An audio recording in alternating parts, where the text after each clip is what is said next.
我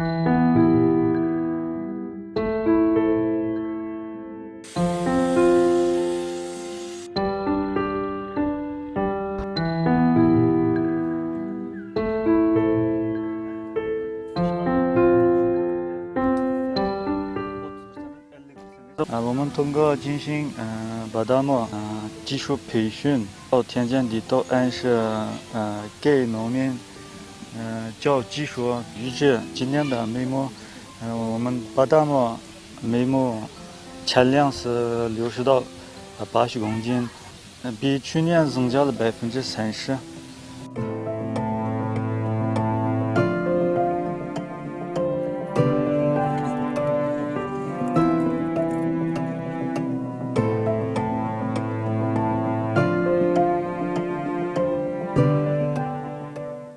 Менің алтымы бадымым ба, yüzümüzdeki texnik xadimlar davamlı kelib qishimizga aş texnik jihatdan tarbiyalashilib, bir texnikalarni o'rinlashtirib, aş qishimizda turib boshqarish jihatda bizga ko'p yetakchilik qildi. Badamlarim ish qilib texnikalarning yordam qilish asosida badamlarimning bu yilgi kirimi xili yuqori ko'tarildi.